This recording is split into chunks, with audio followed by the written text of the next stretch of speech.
تمام مومنوں کو، تمام اہل بیت کے چاہنے والوں کو یا علی مدد۔ کیسے ہیں آپ سب لوگ؟ امید ہے خیریت سے ہوں گے۔ یہ جی شاہ گردیز کے آگے ہمارا امام بارگاہ ہے، حویلی مرید شاہ، اس کا عزا خانہ ہے، اور یہ امام قاسم کا تابوت ہے جو ابھی 7 محرم کو برآمد ہوگا۔ انہوں نے ماشاءاللہ شہزادہ قاسم کا تابوت سجایا ہوا ہے، یہ ان کا صحرا ہے، علم ہے، اور امام قاسم علیہ السلام کا جو یہ تابوت ہے یہ 7 محرم کو برآمد ہوتا ہے ان کی یاد میں مصائب کے بعد، اور ماشاءاللہ بہت بہت بہت خوبصورت ہے یہ پورا عزا خانہ، اور یہ تمام علم ہیں۔ یہ جب 9 محرم کو کوئلوں کا ماتم ہوتا ہے تو تب سب کے ہاتھ میں پکڑائے جاتے ہیں علم عزا، اور یہ امام حسین علیہ السلام کا تابوت ہے۔ برآمد کیا جائے گا شام غریبہ کے بعد 10 محرم کو، اور بہت خوبصورت عزا خانہ ہے۔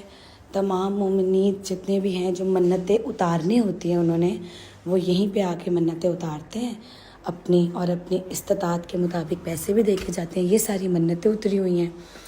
یہ مولا علی اصغر کے کرتے ہیں، چھوٹے چھوٹے امام قاسم کی مہندی ہے۔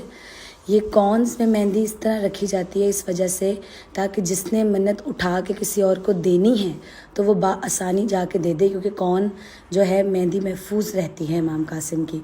اور کھلی مہندی بھی ہوتی ہے جو جسے میں نے پچھلے آپ کو ولاگ میں دکھایا ہے۔ یہ شہزادہ ہے مولا علی اصغر کا جھولا ہے، بے پناہ خوبصورت جھولا ہے۔ اس کے اندر مولا کا چھوٹا سا سرہانہ ہے، اور جس پہ امام مولا علی اصغر علیہ السلام جو ہے سوتے تھے۔ جب کربلا آئے تھے تب بھی ان کا جھولا ساتھ تھا۔ جب کربلا میں سارے خیمے جلا دیے گئے تو ان کا جھولا بھی جل گیا تھا، اور ان کی والدہ جو تھی امام بی بی رباب، انہوں نے اپنے بیٹے کے جھولے کی راکھ اپنے پلو سے باندھی ہوئی تھی۔ یہ تو خیر پورے مصائب ہے، یہ تو آپ کو ڈیٹیل میں یوٹیوب پہ مل جائیں گے۔ میں نے منت اٹھائی تھی امام قاسم کی مہندی، تو مولا قاسم کی مہندی میں نے لی اور اپنی بہن کے ہاتھ پہ لگائی۔ پہلے میری بڑی بہن نے، کیونکہ بڑی بہن ماں کی جگہ ہوتی ہے تو اس لیے انہوں نے لگائی، کیونکہ ہماری امی تو ہے نہیں، جیسے آپ کو پتہ ہے میری امی وفات پا چکی ہیں، تو اس لیے ہماری بڑی بہن نے پہلے بہن کے ہاتھ پہ میرے لگایا مہندی مولا قاسم کی۔ جب انہوں نے ان کے ہاتھ پہ مہندی لگائی اس کے بعد میرے ہاتھ پہ لگائی، پھر انہوں نے اپنی بیٹی کے ہاتھ پہ لگائی۔ بیٹی ان کی چھوٹی سی ہے، ان کی تو خیر شادی کے لیے نہیں لگائی، اس کو بس اس لیے لگائی کہ بچی ہے اور اس کے بابا کے رزق میں برکت ہو، اس لیے منت اٹھائی انہوں نے۔ اس کے بعد میری بہن نے میرے ہاتھ پہ مہندی لگائی، حالانکہ میں پہلے مہندی لگا چکی تھی۔ میں نے وہ مہندی اٹھائی تھی جو گیلی مہندی تھی پلیٹ میں، لیکن انہوں نے کون سے دوبارہ لگائی اور میرے ہاتھ پہ مہندی کے ساتھ بہت خوبصورت مہندی لگائی اور یا علی مدد بھی لکھا۔ کے بعد بہت پیارا کر کے اس نے اس مہندی کے اندر یا علی مدد کا نام لکھا۔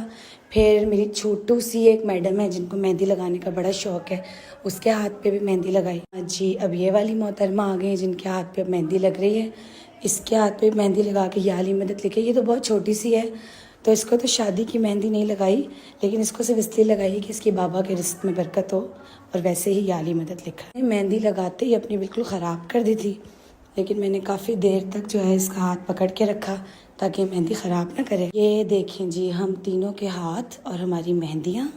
ہم امام بارگاہ سے واپسی آئے ہیں اپنی امی کی لحد پہ۔ ہم بالکل بھی اپنی والدہ کی لحد پہ اس لیے نہیں آئے کہ معاذ اللہ 9 محرم آنے والے اپنے پیاروں کی قبر پہ جاؤ۔ ہم اہل تشریف فقہ میں یہ بے پناہ گناہ ہے کہ جب آپ کے اپنے امام اہل بیت کی قبریں نہیں ہیں، لاشیں بے گور و کفن پڑی ہوئی ہیں، ان پہ اتنا ظلم کیا گیا، تو آپ اپنے ماں باپ کی قبر پہ جاؤ یا کسی بھی پیارے کی قبر پہ جاؤ۔ ہم لوگ صرف اور صرف اپنی والدہ کی لحد پہ اس لیے آئے تھے کہ میری امی کوئی بھی مجلس نہیں چھوڑتی تھی، ہر مجلس میں جاتی تھی، مجلس عزا میں جا کے ماتم کرتی تھی، مولا کا پرسہ دیتی تھی۔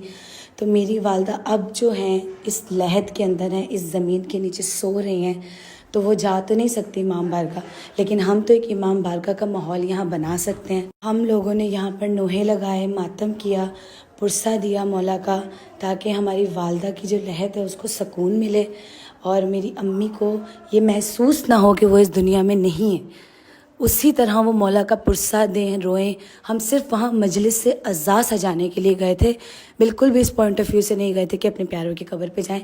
جب اہل بیت کی قبر پہ غور و کفن ہے تو ہم کون ہوتے ہیں اپنے پیاروں کی قبر پہ جانے والے؟ ہم لوگ گئے، اپنی امی کے پاس بیٹھے کچھ دیر، ہم نے وہاں پہ بیٹھ کے ان کے ساتھ جو ہے پرسہ دیا مولا کا۔ آپ سب لوگوں نے ایک چیز دیکھی ہے کہ میری والدہ کی لحد پہ بالکل قبر کے اوپر علم کا سایہ ہے۔ یہ علم کا سایہ نہیں ہے، یہ جنت کی ہوا ہے، اور یہ اس بات کا ثبوت ہے کہ میری جو والدہ ہیں وہ بالکل سکون میں ہیں اور بالکل بی بی کے پاس ہیں اور پاک بی بی کے قدموں میں ہیں اس وقت. جب تک اس علم کا سایہ میری والدہ کی لحد پہ ہے میری والدہ بے پناہ سکون میں ہیں اور ہمیں بھی اس بات کا بے پناہ سکون ہے کہ وہ بہت زیادہ سکون سے سو رہی ہیں, انہیں کوئی تکلیف نہیں ہے. یہ علم کا سایہ بہت بہت بہت بڑی نشانی ہے اس چیز کی. اور میری والدہ شروع سے یہی چاہتی تھی کہ جب بھی کبھی ان کا انتقال ہو تو ان کی قبر کے اوپر اس طریقے سے علم لگایا جائے. آپ سب لوگوں کو یہ انفارمیشن اچھی لگی ہو تو subscribe my channel, like, share. اللہ حافظ.